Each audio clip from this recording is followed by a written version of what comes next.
سيدي، على القليل اطلع انت، حياتك مهمة.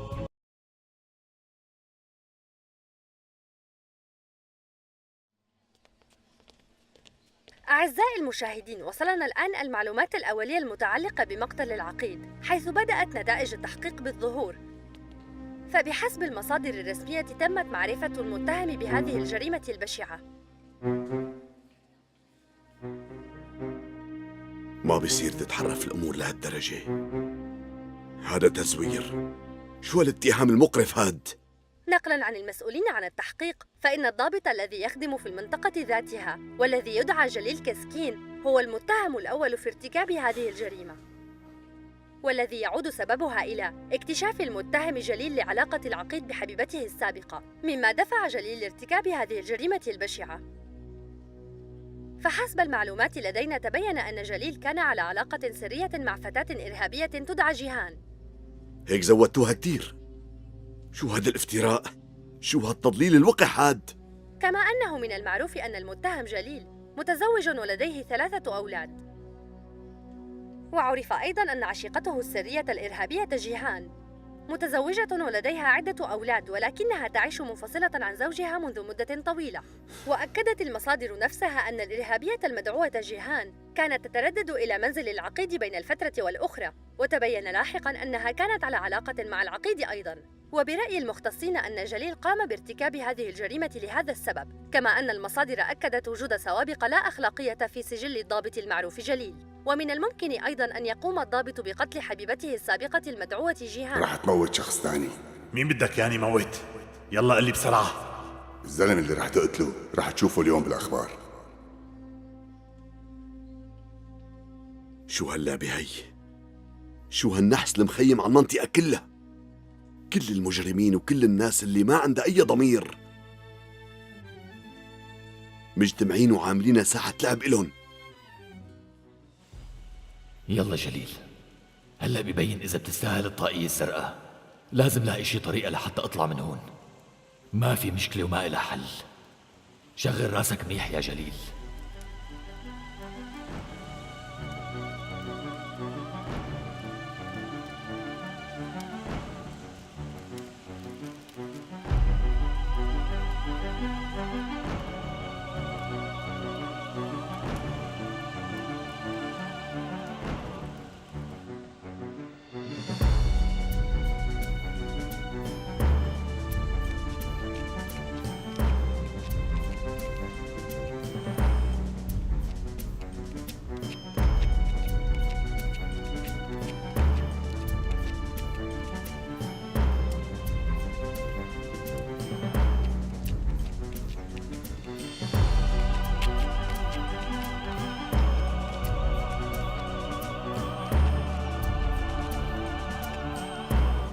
الواطي تحسين.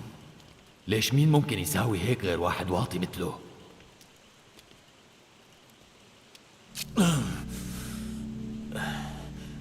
لا تأخذنا على همجية الشباب شوي، ما بيعرفوا إنه نحن رفقات إدمها. فشرت، لكن انت ولا بعمرك رح تصير رفيق إلي يا وسخ. إذا كنت زلمة فك هالكلبشة. مو لابقت لك هالحركات بالمرة. مو نحن 2 بنفس الصف؟ مو 2 عم نشتغل مشان الدولة؟ انتو ما نكون غير حشرات وديدان قاعدة عم تمص بدم هي الدولة. حشرات معفنة يلي مثلكم بيوسخوا البلد.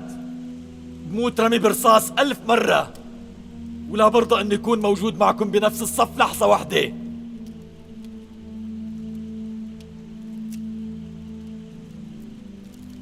حاجتك دلال بقى. جاهزة؟ جاهزة سيدي. هي آخر حركاته. جسمه ودماغه جاهزين لآخر ضربة. إبرة واحدة وهدف واحد.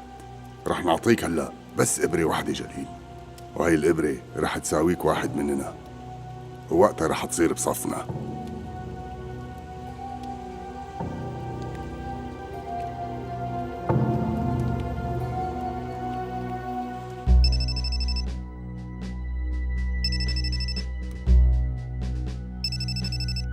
تعا جاوب. بس إذا بتغلط بأي شي بتاكل رصاصة براسك. مسيك. يلا افتح. أمرني سيدي. هيك عم تتسمعوا يا غبي؟ هيك الواحد بيتنصت؟ من ايمتى ما طلع صوت لعمران وليلى؟ ما قدرت تلاقيهم لسه؟ ما عم يبين مكانه سيدي، بس أكيد بلاقيهم. صار كل شي جاهز. صار ضروري نلاقي ليلى. استعجلوا. أمرك سيدي، حاضر. تمام. ايه وين كنا؟ بدي كمل حديثي مع صديقي القديم. صقر واحد جاوب. هاي الأصوات من مكان تحسين. رح سمعك.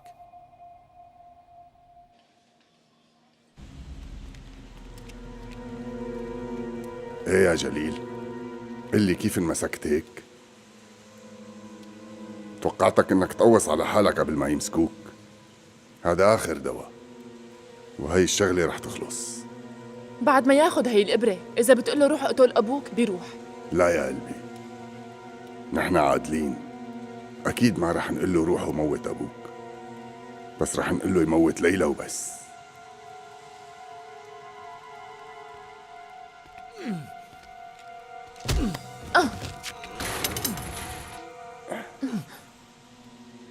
ارفعوا معي.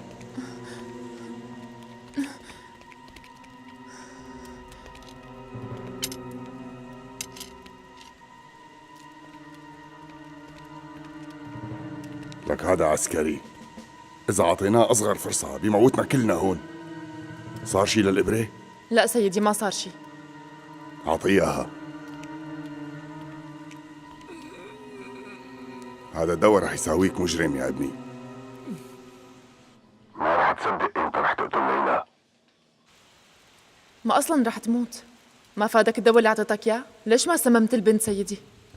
هذا السم ما كان ليموت ليلى، بس مشان عمران يقتل العقيد، ولخلي ليلى موجودة قريبة مني دائما. طالما المضاد موجود عندي رح يجيب البنت لعند رجلي. ما بدنا نترك دليل ورانا. أهم شي عنا ندبر موتة العقيد. هاي جريمة عشق، وهلأ جليل رح يقتل عشيقته الإرهابية اللي مشانها موت العقيد.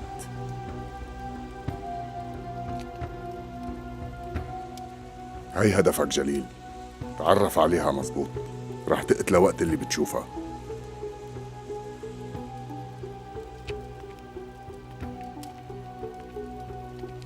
قديش بقيان؟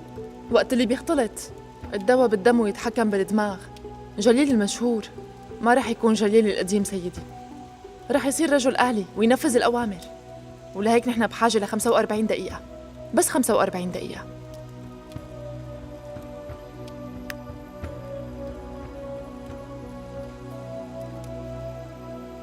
انت زلمة غير شكل، ركز على هدفك.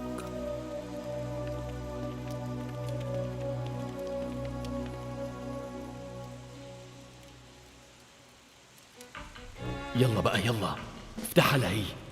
كل دقيقة عم تمر عم تهلك فيها أكتر. هناك شكوك في أن المجرم جليل كسكين من الممكن أن يكون قد قتل حبيبته الإرهابية، وعمليات البحث مستمرة للقبض على الضابط جليل. شوف على هالقصة، رح يخلوا جليل يقتل ليلى، ورح يعملوا جهدهم انهم يلزقوا هاي القصة بالجيش. سيدي، حسن طلع من العملية.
جليل هرب يا جماعة.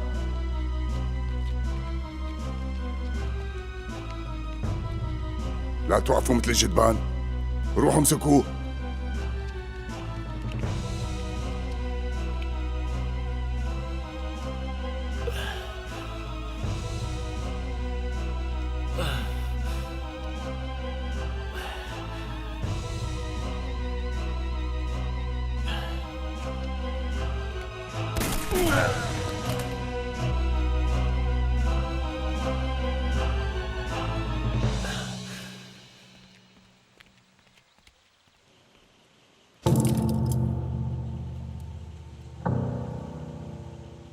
انت اعطيتيه هاي؟ هو بجوز أخدها لما وقعني على الأرض سيدي.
مخفر. لازم اتصل بالمخفر.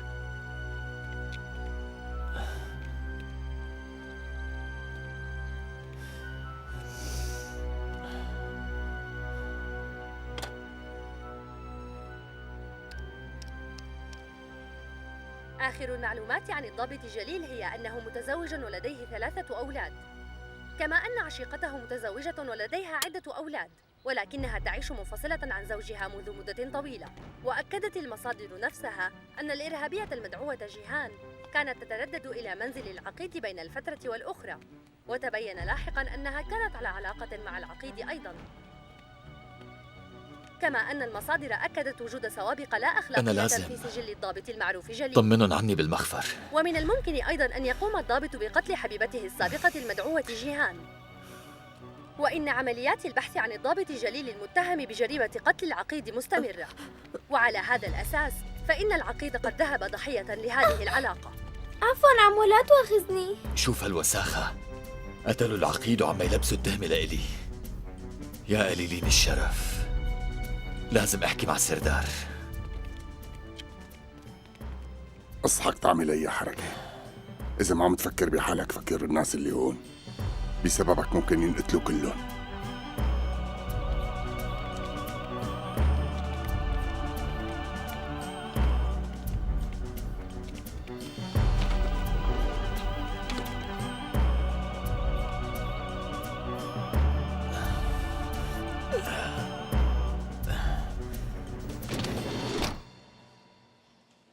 قالوا لي وين أنا موجود؟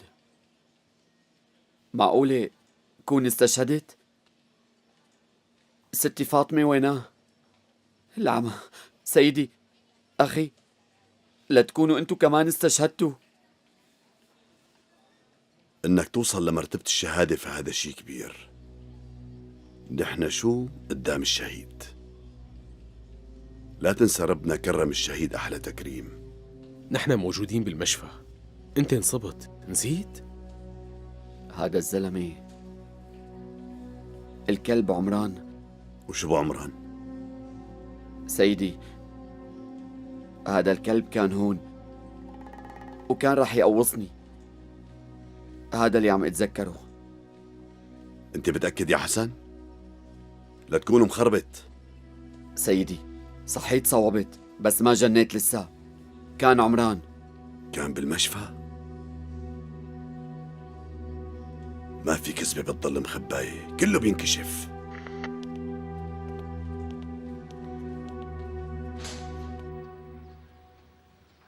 ايه سمعت. انت جهزي المعجنات. اي والله. يلا. عم يستنونا. ياكلوا ايه هن طلب. وبعدين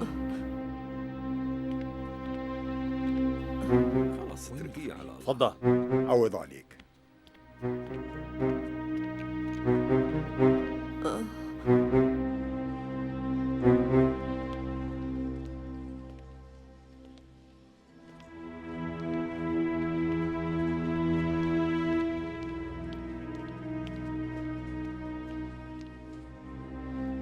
وين موجودين هدول؟ لك قول شي اسم، شي إشارة. صار جاهز سيدي، تقدر تخليه يساوي يلي بدك اياه.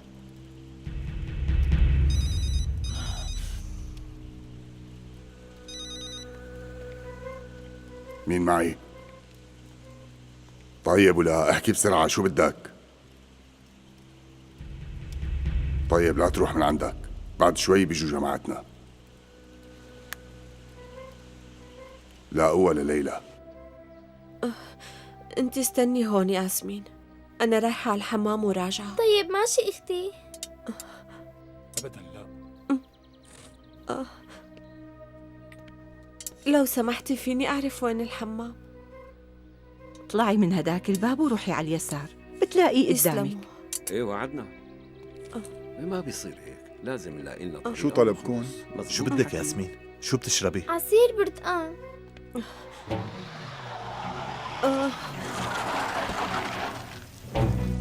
تعال السيارة بسرعة.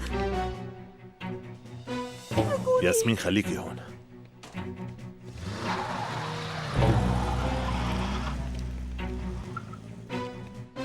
أخي الضابط جليل وينه؟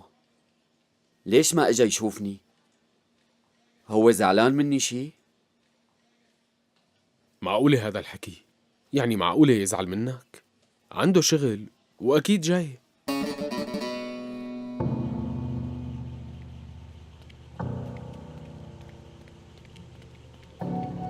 صارت جاهزة سيدي. جيبوها.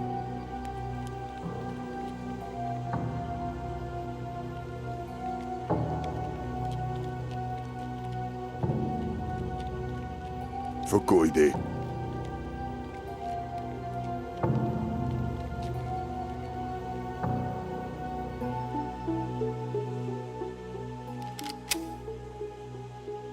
هاي عدوتك جليل، لازم تقتل هاي الإرهابية مشان تحافظ على الدولة.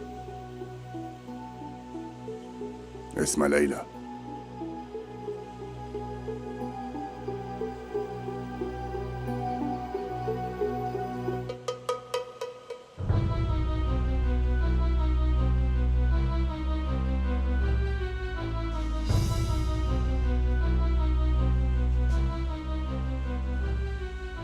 يلا جليل موتها. يلا جليل، هي عدوة الوطن. موتها جليل.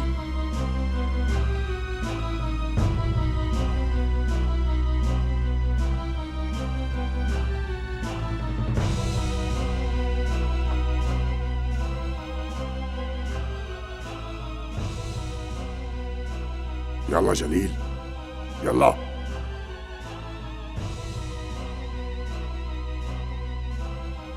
طلع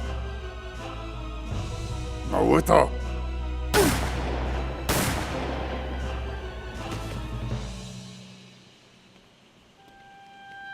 هيك صار تمام. برافو يا جليل، اربطه.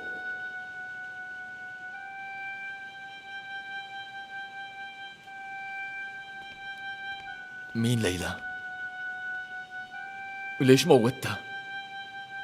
ليلى عدوتك.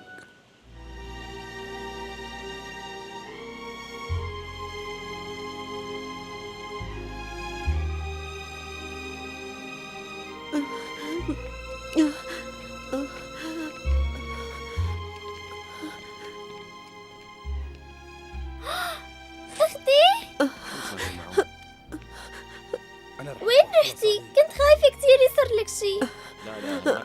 اختي وقفي. تعي لهون. تعي. مي لو سمحت.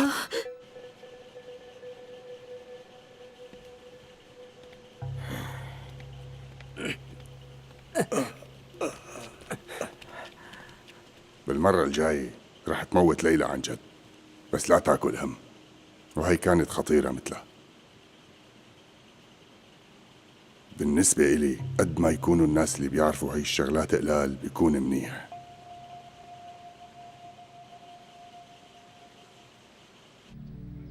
تفضلي. رح تستنوني هون، رايح على الجبل وراجع.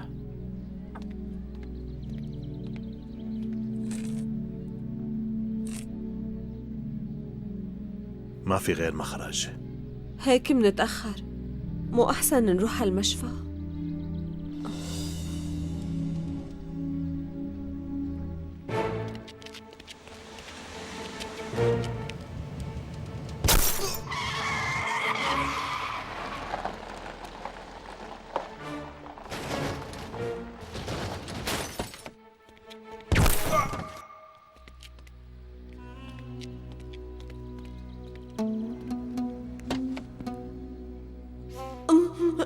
يلا ليلى.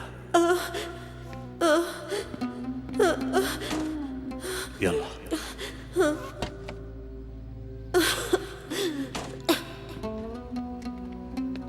رجالك ماتوا، بدل ما تبعت رجالك بعت لي المضاد، وإلا رح كمل عليك. ليلى لازم تجي لهون، ما في حل تاني.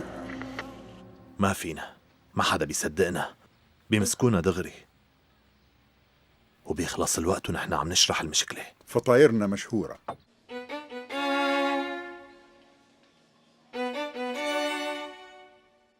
هيك لكان أنا يلي أنقذت الضابط جليل، مو هيك؟ معجناتنا مشهورة بهي الأراني، ما في حدا ما بيعرف فطاير المحبة. تفضلوا، صحة وهنا. يلا لازم نمشي. لا تتعب حالك، ارتاح، ماشي؟ لك بس قالوا لي شو عم بيصير؟ الضابط جليل فيه شي؟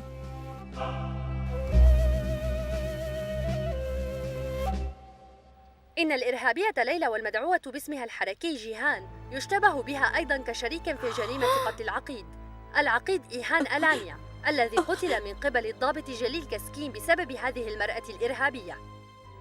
وحسب الشكوك فإن الضابط جليل قد ارتكب الجريمة بسبب اكتشافه لعلاقة العقيد بعشيقته. شو اللي طلع على التلفزيون؟ العقيد مات؟ عم يكذبوا أكيد، هدول عم يفتروا علي. مو هي نفس البنت؟ اتصلي بالمخفر وخبريهم. طيب بس لا تحسسيهم بشي، أنا رايح لهيهم فورا. ليكا هي الإرهابية اللي تسببت بقتل العقيد. أختي بريئة وما لها علاقة بأي شيء. لا تخبص، هاي مرتي، شكلك مخربط. يا عيب شو ما عليك. العقيد كان فاني حاله مشان. ايه بعد، قوموا لنمشي، لا حدا يتحرك.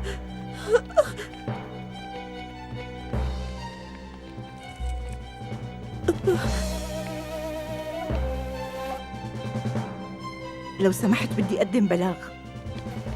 لك شو هذا يا لطيف يا زلمة، ما عم نعرف نخلص منهم. ما بدهم يتركونا بحالنا؟ ايه أنا بعرف. يلا فوتوا.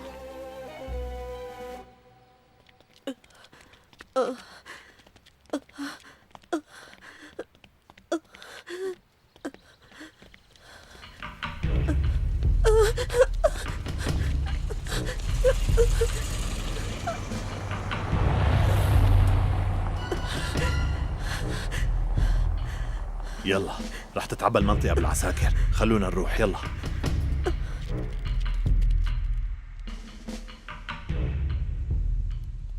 هلأ اجا دورك جليل، لازم تلاقي أعداء البلد وتقتلهم مشان تحافظ على بقاء الدولة. هي وظيفتك.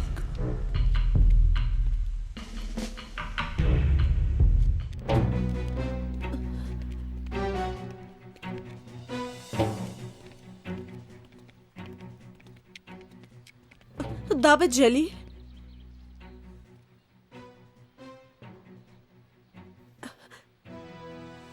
أخي جليل، كأنك ما عرفتني.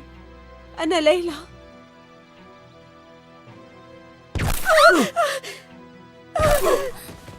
أنت شو عملت؟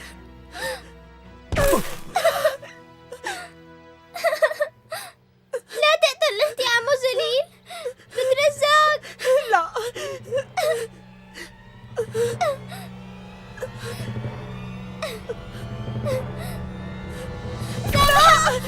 ياسمين، ياسمين، لا ياسمين، لا ياسمين. جليل، لا لا جليل وقف. قتلت اختي. جليل، جليل لا. جليل وقف، جليل وقف وزت المسدس، نزله. جليل، ليش يا اخي جليل؟ ليش غوصت؟ ليش قتلت لي اختي؟ لا توقف، اقتلني انا كمان. قوص. جليل، جليل لا. جليل اصحك تعملها. اترك المسدس جليل. جليل لا. فيق يا جليل. ياسمين. خلص فيق بقى.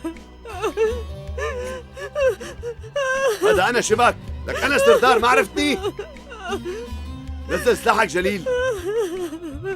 لك شو ما عرفتني لسه؟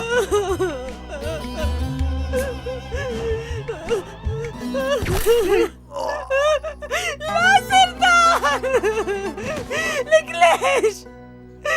لا تموت بترجاك. ياسمين اختي، اختي، اختي. يا ربي.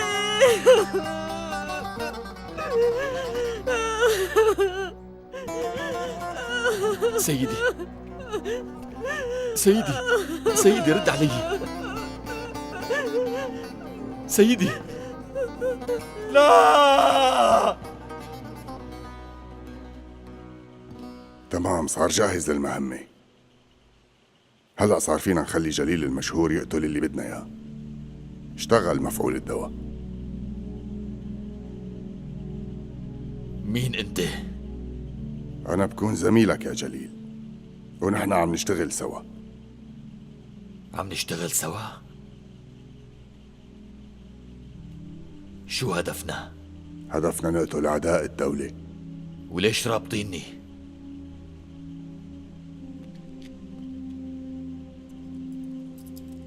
أعدائك هن اللي ربطوك، كانوا رح يموتوك، ونحن أنقذناك. ما عم اتذكر شي. مين هن أعدائي؟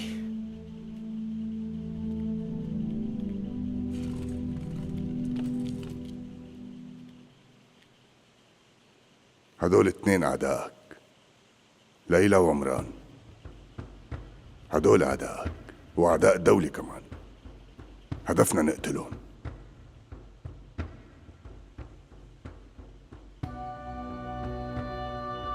وفي واحد تاني.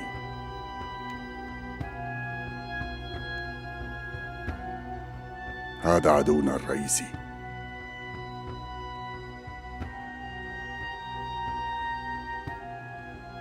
مين هدول؟ ما قلت لك هدول أعدائنا؟ هدول هن الخونة اللي بدهم يدمروا دولتنا. لازم تقتلهم أول ما بتشوفهم.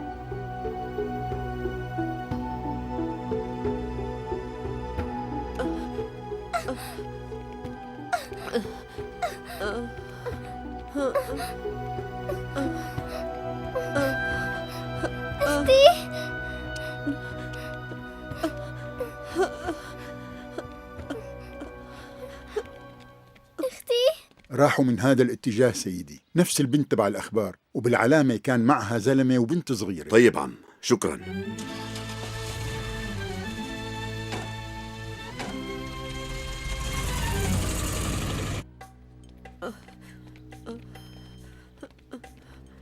انت منيحة؟ لا، يلا. ما أنا منيحة أبدا. شو عم يصير؟ شو عم ينحكى عني بالتلفزيون؟ عم يفتروا علي؟ عم يدفنوني وأنا عايشة؟ أختي أنت منيحة؟ الوقت عم يخلص، كل ما مرق الوقت عم تسوء حالتي قبل ما يزيد الاحمرار. لازم نلاقي الدواء يا عمران، ما ضل وقت.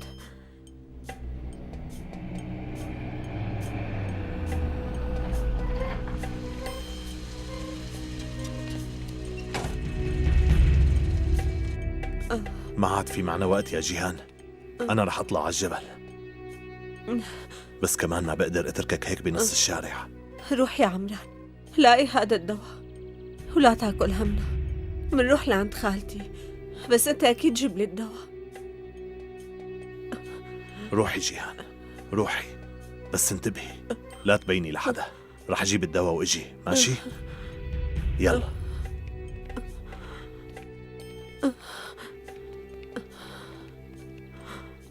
رح نروح لعند خالتي اختي؟ لا ما رح نروح، رح ندور على سردار.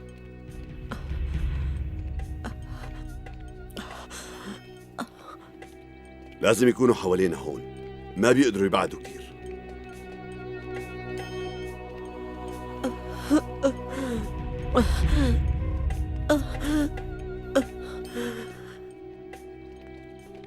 هاي سردار. عمو سردار اختي. عمو سردار.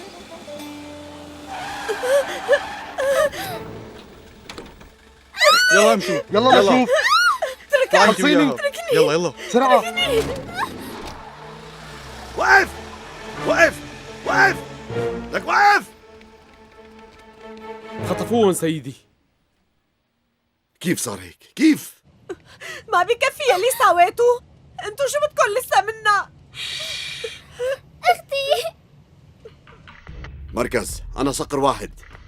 عم بسمعك صقر واحد. خطفوا ليلى وياسمين هلأ، أكيد رح يقتلوهن. فيك تعرف لي لوين أخدينهم؟ مفهوم سيدي، عم نتنصت.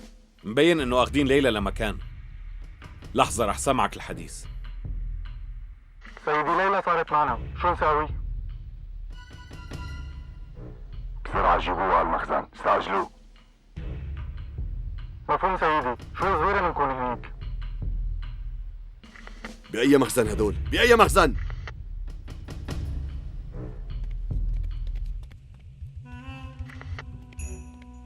استعجلي روشان، ما في وقت. طلعي الدكتور من الحبس بسرعة. لا تاكل هم رفيق عمران، هلأ رح طلعه. فك الدكتور، هاد أمر الرفيق عمران. بس القائد نسير عنده خبر؟ أنا عم قلك عمران، ما عم تفهموا؟ لا افتح.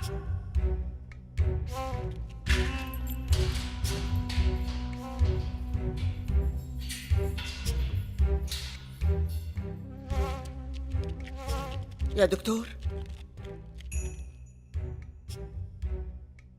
دكتور، دكتور. رفيقة، شو على اعدام؟ لا لا لا لا، القصة مو هيك. مسممين جيهان، بدك تساوي مضاد، ايه؟ لأنه أنت بتعرف تساويه. دكتور قوموا بسرعة.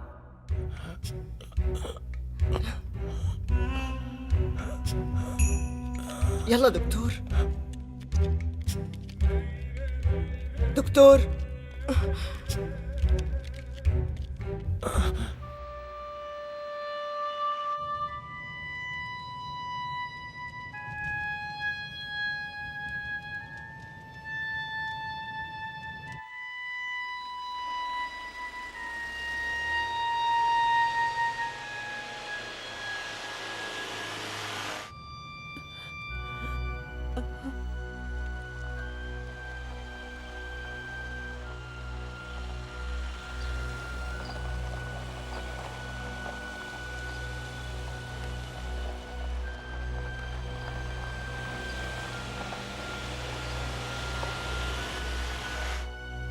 جهزوا الكاميرا، رح نبلش. أمرك سيدي.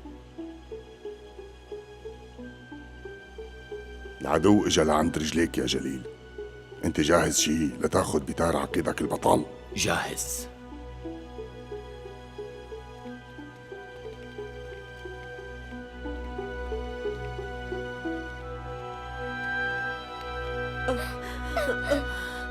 أختي. يا ياسمين، اتركونا. شو بدكن منا؟ يا ويلكن ما بتخافوا من الله. لا تحكي كتير.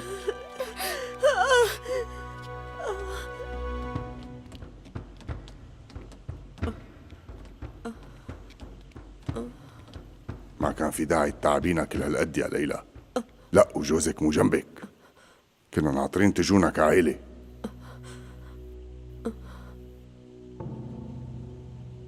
كيفك يا سيد عمران؟ شو بدك ولا؟ ليش عم تتصل؟ لا تزعل، قتلت 2 من رفقاتنا وأخذت اللاسلكي وما زلنا منك. اتصلت لقلك إنه مرتك عندي وعم تستناك، قال اشتاقت لك. شو عم تحكي ولا؟ كذاب، سمعني صوتها. سلمي على جوزك لأنه مو مصدق إنك هون. مزبوط، أخذونا. اسمعني، إذا بتأذيها لجيهان رح أقتلك. أنت ما بتعرف عمران، صدقني بحرقك. حاجتك كلام فاضي. جيب لي السلاح اللي قتلت فيه العقيد بسرعة، وبس تسلمنا السلاح وقتها بنعطي المضاد لليلى، وبعدين بتاخد مرتك وبتروح لوين ما بدك. اوعك تأذي جيهان. وين المكان؟ تعال المحافظة ومن هنيك بدلك على الطريق.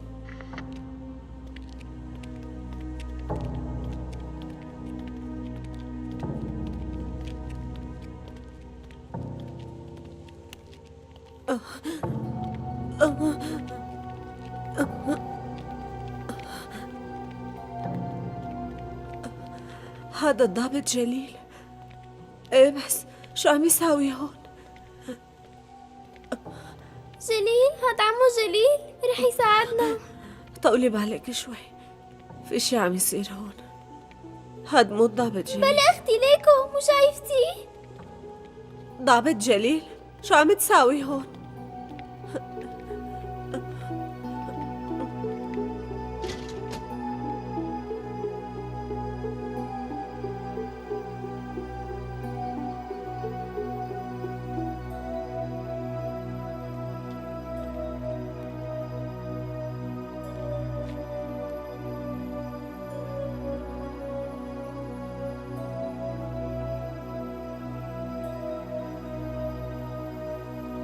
خود.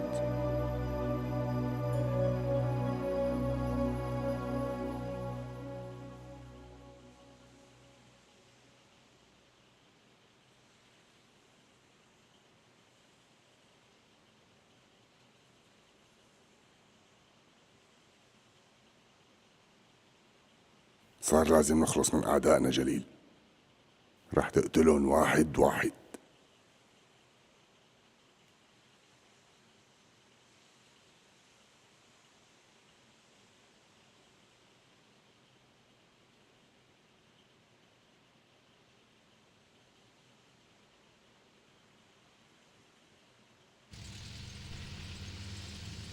وقف شوي، وقف فورا.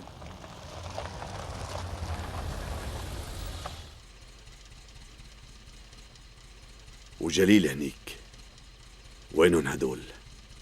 هالقصة رح تطير لي عقلي. خاينة، قتلت القائد تبعي. شو عملوا فيك يا ضابط جليل؟ أنا ليلى، ما عرفتني.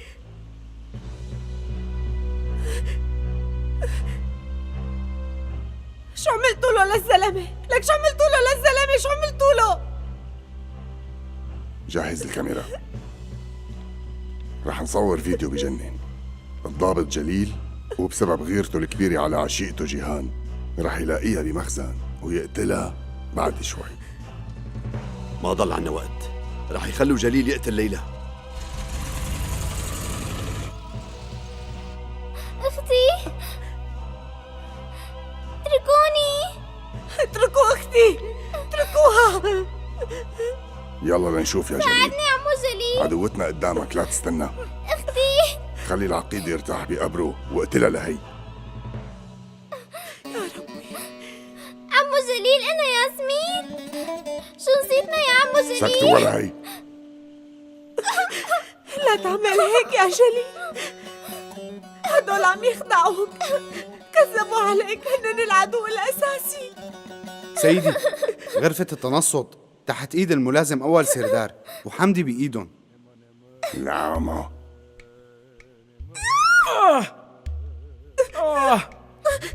سردار اخذونا من شارع بيبيعوا فيه فواكه وفوتونا بحارة، بعدين اخذونا على معمل، وعمو جليل هون كمان تعال انقذنا.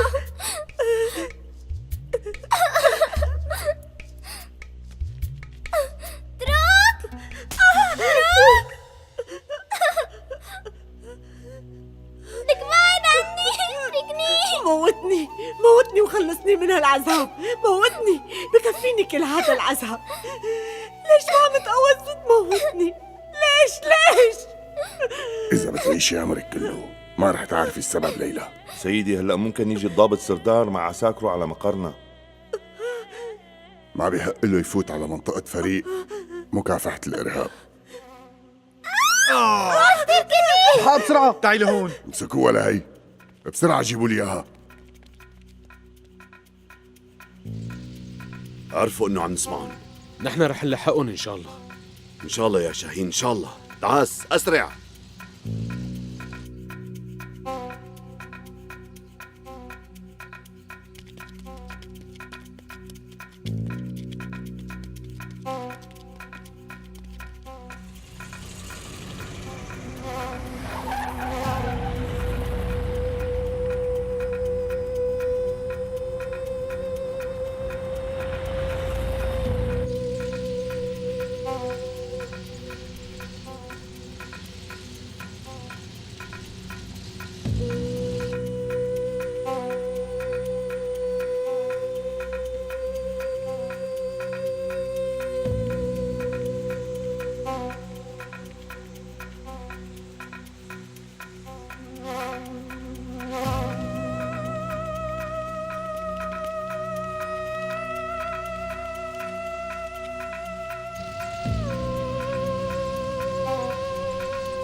يا عسكر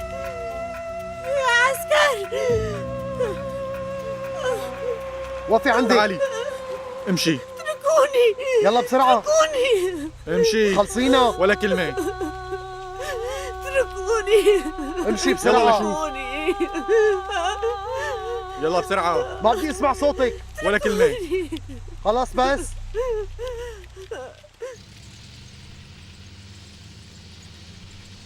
وين بيكون هذا المعمل؟ ما عم تشوف شي شاهين؟ ها ليكو هنيك سيدي.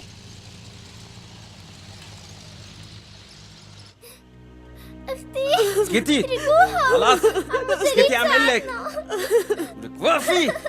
لا تدقرها ياسمين. خلاص هيك بكفي، خلونا ننهي هي القصة. يلا جليل، موت عدوك. اختي شغل الكاميرا. اختي لا يا أخي جليل، حاول تتذكر قبل ما تقوص. أنا ليلى، معقولة ما عرفتني؟ هذا فخ وقعوك فيه.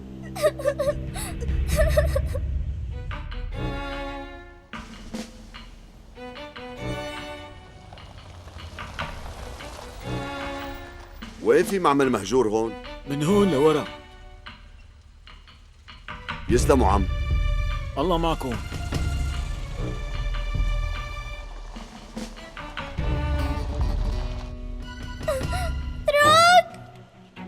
الرفقات ما بيسحبوا السلاح على بعضهم. كذبت علي وما عاد صدقك بالمرة. سلمني ليلى والمضاد وخده. ايه تكرم، مو في اتفاق بيناتنا؟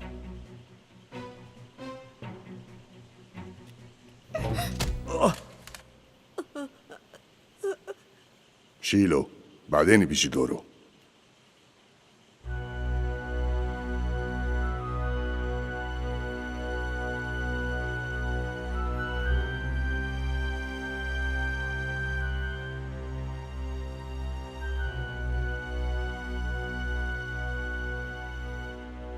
أختي.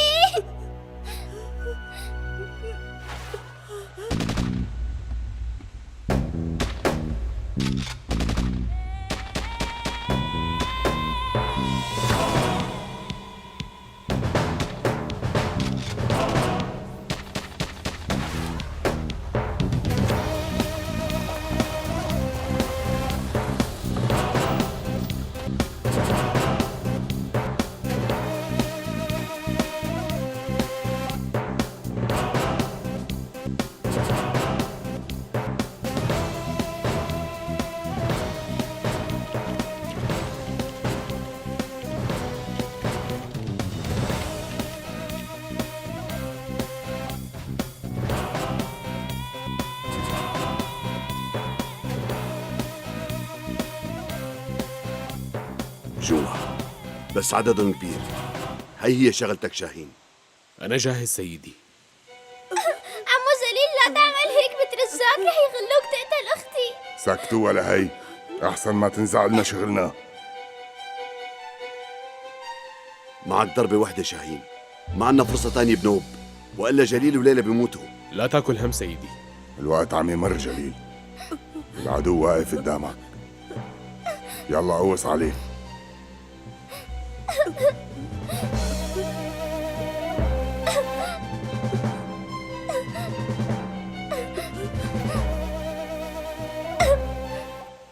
قلت العدو؟ لا تعمل هيك يا أخي، هنن عم يستغلوك. حاول تتذكر الضابط سردار. يلا أخي جليل، حاول تفيق. لا تعذبي حالك على الفاضي، جثتك رح تطلع اليوم من هون، والمسا حتصيري مشهورة، كل الأخبار رح تحكي عنك. قوس يا جليل، قوس وخلي العقيد يرتاح بقبره.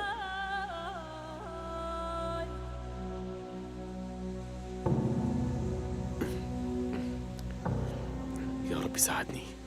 لا تعمل هيك يا أخي جليل، بترجاك فيق بقى. هدول عم يكسبوا، أنا ما قتلت العقيد. أنت عدوة لإلي. يلا جليل، بكفي حكي بقى. قوصة، هذا هو عدونا، استغلتك واستغلت العقيد كمان. عم يكذبوا عليك يا أخي جليل، كذب.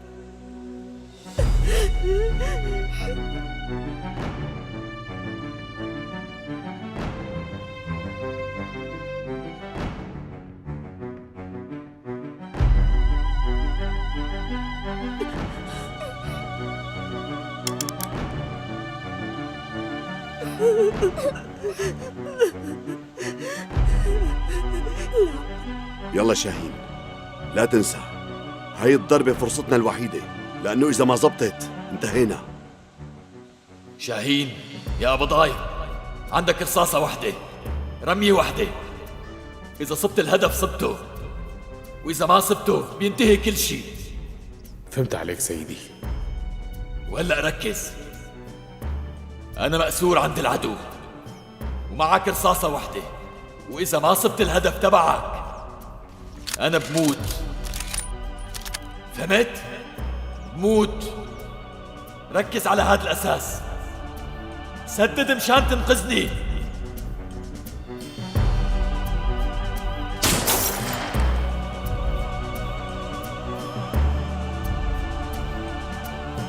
إذا ما صبت أنا بموت. يلا شاهين. يا رب.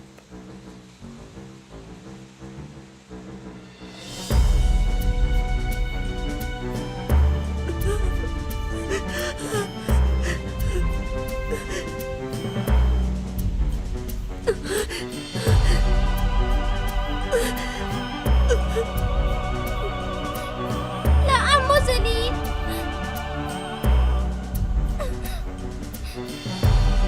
أخي جليل،